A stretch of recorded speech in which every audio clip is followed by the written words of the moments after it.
So I put the new parking brake cable in. Pretty simple job, pretty easy to do. I'm going ahead and taking this apart anyway so I can go and get the digital dash wiring started. I'm going to be removing these gauges and fitting the Dakota Digital gauges, so stay tuned for that. All right, we just got our brand new parking brake cable set put in. Classic Industries finally decided to drop that off. So we have a new cable here on the passenger side. Have a new cable here on the driver's side. And each of these comes up here to a, what we call a pulling link here, which goes into that hole in the body. Right on the drive shaft, you have a coupler that hooks the two cables together. And then this cable here actually goes up into the floor and hooks to the actual foot pedal. So it takes about 15 to 30 pounds of force to articulate the parking brakes there. This can be problematic to get everything started. I tried about every scenario of going up and trying to make the last one, the actual cable, pulling it with a vice grip, and just couldn't make it happen. So finally what I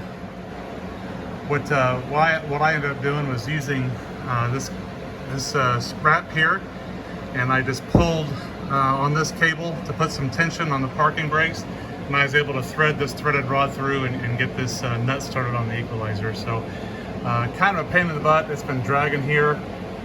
We're just loose, so I wanted to get it tightened up and get ready to take this thing out on the road, and wanted to get that taken care of. But that's the best way I found to do it, is to use this ratchet strap and put some tension on that. Then you're able to start that nut, and then be careful when you release this. After you do that, it flung a pretty good distance for me, so make sure you're doing your safety squints when you're undoing that. So that's how I did the parking brake cables. Get ready to start the digital gauge install. These are the Dakota Digital. I think they're the VHX, or anyway, it's part number 393050. Comes with a little, I guess that's the central controller for it. Wiring looks pretty simple. I have read the instructions and things on it, but comes with pretty cool looking gauges. They don't look totally unfactory, so it will have a nice factory look. I got the mounting kit with it, so it'll replace these turn signal lenses. It comes with all the sensors, wiring, and adapters. So I'm going to get started on this by draining the coolant. Right now I'm working on still the parking brake install, so I've got to take the coolant sensor out, replace it with this Dakota Digital sensor. I got to do the same for oil pressure, so I'm going to get started on that here, and we're going to throw this gauge cluster in, hopefully get it wired and running pretty fast. So I drained the coolant. I cannot get this thermostat gasket to seal to save my life, so I tried the O-ring one. This one's got a gasket in it. I bought a different neck. I'm going to check the surface better when I take this off, but it just leaks and leaks and leaks and leaks no matter what I do. So while I'm changing this sending unit, I'm going to go ahead and fix that thermostat gasket leak.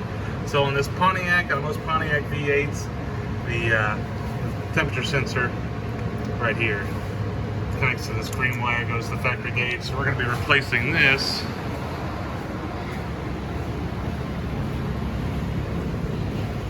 with the adapters here. So basically use this adapter and screw this more modern sending unit up in there. So I'm going to sub-assemble that and get that installed into the Pontiac block, and then we'll do the oil. So there's the new coolant temperature sensor installed. The kit comes with a really nice little push-on wiring piece there, a connector piece. So this is our wiring loom. So this is going to go. I haven't decided yet where I'm going to run the oil and then the temperature through the firewall to get there. There is a hole that Bubba added there right in the footwell. I may try to bring it up that way. I haven't taken the dash apart yet, but I need to figure out where I'm going to mount that controlling unit before I get too crazy with cutting these wires and things. But now on to the oil. So this is the oil pressure sending unit. This is on top of the oil filter housing here. Sorry, it's probably a little dark. This is the wire that goes to the factory gauge. So we're gonna remove this oil pressure sensor and replace it with the Dakota Digital oil pressure sending unit. Both the coolant and oil temperature, the coolant and oil pressure sensors are unique ranges to the Dakota Digital, so it is important to switch those. So here we have the factory Pontiac oil sending unit, goes up on the oil filter housing. And here's the sensor from Dakota Digital. You see it's much smaller. It's like a little easier to fit in there, and looks like it's the same 1/8 NPT thread, won't require an adapter, so we're going to go ahead and thread this puppy in. Okay, to take the gauge bezel out, we got to drop the steering column, which you see I went ahead and did there. But to first get to that steering column, you've got to undo the little trim panel below the steering wheel. It's just got these two little quarter turn fasteners that go in there, and then it has another bracket that goes underneath the steering column. The steering column sits right here. So you need to undo that bracket.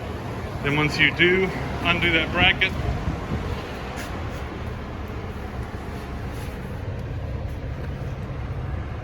there's two 9/16 bolts here that hold that steering column up, and now it's just laying down and sitting on the seat. So we're gonna go ahead and pull these screws out of the dash trim and go ahead and get those puppies out, and we can start putting our new gauges in.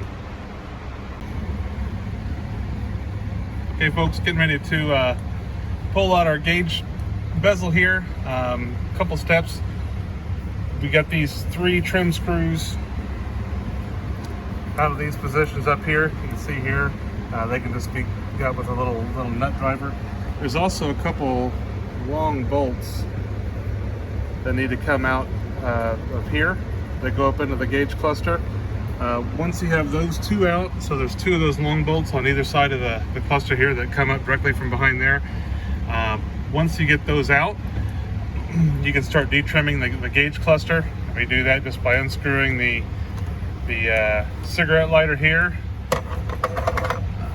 and you have to pull the headlight piece out of here to get to this piece here. You can back that out and pull this headlight switch trim. Now, to get this out is a little finicky. You've got to, with the column pushed out of the way a little bit here, you've got to reach up back behind the tachometer, and there's like a little button you can depress, and this headlight pull will come straight out. Then once you get that out, you can use a couple of screwdrivers, or sometimes a quarter will work to unscrew this plastic piece here and pull that out. So once you get those pieces out, so there's those 5 screws, the cigarette lighter bezel, and then the headlight switch bezel. This puppy's ready to come out.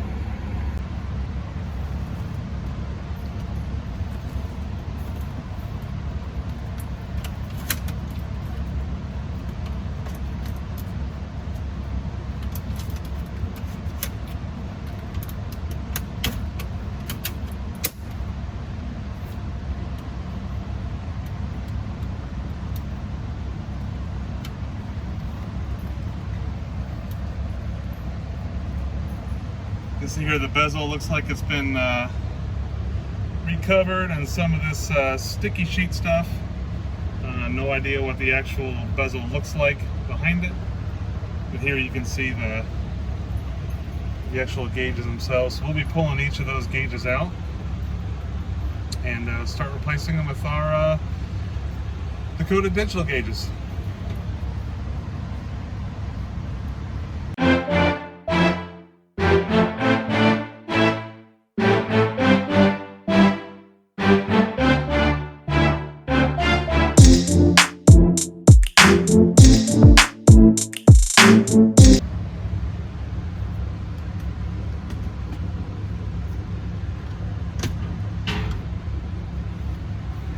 So this is speedometer cable here, which we're going to be replacing. We get obviously the speed sensor already put into the 704R. Scary stuff, but see there, Bubba just twisted the positive together for the lighting. Scary stuff. I've got the fuel and bolts marked there. I'm going to figure out the pinout on this The back of the gauge cluster, I'll show you this, has one of these circuit boards like this, lays out so you follow the traces of where each of those goes. This also had on the back of the tack, it had a power and wire going to it. There's a white wire that goes to the tack signal on the distributor, which I'm guessing is this. Here is the back of that. This is a headlight switch. You can see there that little pin. That's the pin I was talking about for pressing to releasing the pull handle there. So we put this bezel back in. We're going to have 8 hands, I guess, to hold this back up there and get that started. Looks like that was loose. Terrific. Looks like we got a variety of stuff we get to fix here. So the fun continues.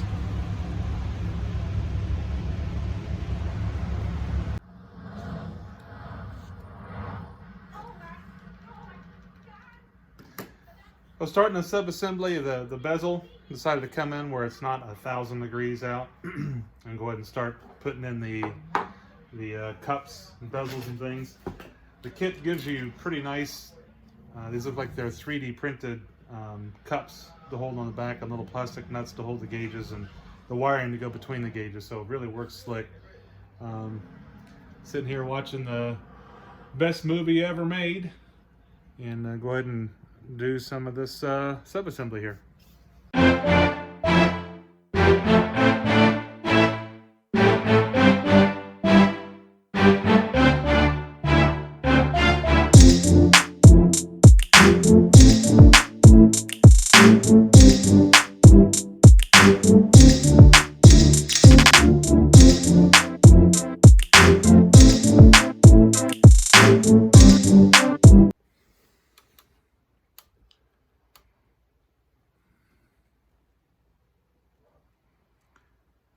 The instructions called for the fuel to be moved from here to here. I'm not exactly sure why. I'm going to go ahead and connect all the network cables and things, but pretty simple to get those gauges in. They fit super nice.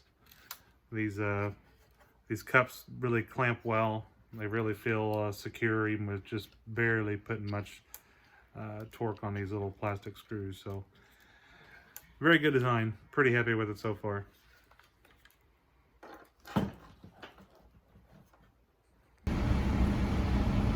Okay, so midway through installing, I just want to show you I was able to find a 72 Firebird schematic. It's close enough, and I just verified by looking at my gauge cluster itself and just testing my voltmeter. So here we have wired the left and right turn signals, the brake indicator, parking brake indicator, power, ground, key switch, constant, etc. And we also have an illumination wire here that's coming from the actual headlight switch that lets the V8, or sorry, the Dakota Digital Gauges know it's time to light up. So I'm bringing all these wires down, and I've also got the wires brought in from the engine compartment. This is the oil pressure, jacket water temp, and I also have the speed wire run down to the transmission output. So now it's just time to figure out where to stick this thing and where to land all the connectors. I'm leaning towards mounting it with Velcro to the top of this here. Easy to slide in and out for service. So that's kind of where I'm leaning. But so that's where I'm at, and hopefully soon we'll have the gauges wired up, powered on, and we can check them out.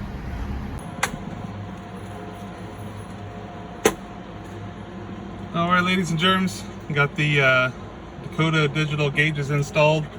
Wiring was, again, very, very simple. Been doing a little troubleshooting on the turn signals. It was a little tricky to get the turn signal wiring unclustered.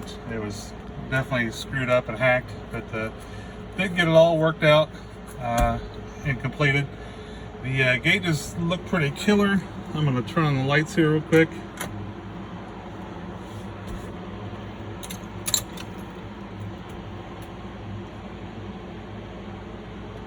definitely look very, very cool. Very happy with them. All your indicators and things work. Have the brights indicator on. You can see that coming on and off. It's super easy to calibrate to the fuel gauge. I still need to calibrate the speed sensor on there. It gives you a little switch like this. When you first set it up, you hold the switch and it puts it into programming mode, and you can scroll through the menu and set what you need to program. So very, very easy to set up. Very happy with it. Still need to put all the fasteners in the gauge bezel. There's nothing really wrong with the old gauges that came out of it. I could show you here. They all did work, but you can see here on the tack, a lot of the paint's coming undone, and it, as much as I like the old look, it just needed an update. And like I said, I'm very, very happy with these. It definitely looks like pretty happy. So next I'm going to finish up the wiring. I still have to wire the shaker scoop. That's what that one loose red wire is there. There is a switch, I don't think you can see it here, on the, I think through the 74s. Get a little light on it so you have a chance of actually seeing something. Had this switch right here. So as you floored the accelerator pedal, it pushes this lever back, second from this side, and closes this circuit here. So that, I believe that was probably used as a kick down switch or something like that on the Turbo 400. Not completely sure, but like I said, a lot of the other Firebirds had that. So I'm going to wire the shaker to that. So when the foot pedal goes wide open, it automatically opens up that scoop. So that's the plan. I'm going to get the rest of my kick panels and things in. We got the new parking brake cables installed, and man, there's just been so much hacking on this wiring. It just drives me crazy. But slowly working my way through it. So.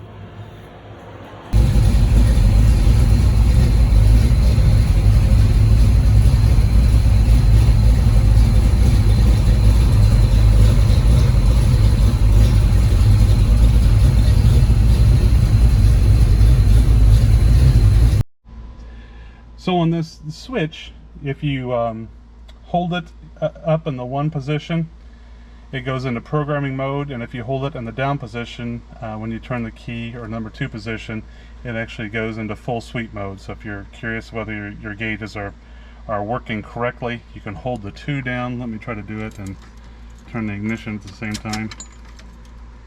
And see how the gauges just kind of go in a very slow sweeping motion. So if you have any doubt on whether it's actually working or not, that's a pretty cool feature there. So basically you turn the ignition key back to off, and it goes back to normal. So if you go and turn it on, there we have it. Turn our lights on. Yeah, I like how slick that works. So one of the problems we're facing is the exhaust on this thing. I welded it. My fault totally. Can't blame this one on the previous owner, but the exhaust was welded. These things were a little too close to the actual quarter panels. So when the exhaust warms up, it expands enough where it hits. So I'm going to try to use this ratchet strap and just bring them in a little closer and give ourselves clearance on that side. I've just got a little bit of tension on it now, and you can see it moved it quite a bit, but it just springs straight back. So we're going to try to bend these in a little towards each other and see if that helps.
Well, that appeared to make a pretty big difference. Whereas before, I could barely get that strap over the exhaust tip and clear that. Now it looks like I have in excess of about a 1/4 inch gap in most of those. So I'm gonna start it up, get the exhaust hot, and see if that helped. But I think that did the trick. So some of you may have noticed this switch here in the dash. I actually did that to open and close the shaker hood. So in addition to the wiring we did on the throttle pedal, if I pull this, it'll open. I like this old vintage style switch. I'm not sure how well you can see it there, but it works in tandem with the switch. I liked how kind of old and vintage looking that puppy was there. So pretty cool little feature. I like it anyway. Still missing a radio. I don't have a dual post radio, and I'm just not ready to cut this yet. So I am looking for another radio. I did find a Pioneer Super Tuner at a rummage sale. It's got some post and knob issues. I'm working through to see if I can make that work, but I'm going to power that up and see if I can't get that to work. So we just got back from the first test drive. It went very well. We got some detonation in very low throttle at low speed, but the transmission worked well. Got all four gears lock up and everything, so worked really well. So I'm going to spend some time working with the vacuum advance on that. I think it's getting a little too much timing through vacuum advance on that. So, but overall, the first test drive went very well. Pretty happy with it. And next project will be likely painting the wheels. I've got some ideas on how to make the wheels look a little better. There's some other tidying up to do, but overall ran pretty well. Also, I'm not sure if I showed you the kick panels. I did get both kick panels installed. Obviously got the the parking brake cables installed. The color wasn't quite what I thought it was going to be, but you know, it's fairly close to what the original owner used, so it's close enough for me. So I'm just going to enjoy it. I think at some point I'm going to put a vintage air kit in, which pretty much requires me to put holes in this kick panel again. So it's just so hot in Tampa, I'm going to get a vintage air kit to install with this. So, but yeah, so please like, share, and subscribe, and join us for the next episode. Thank you.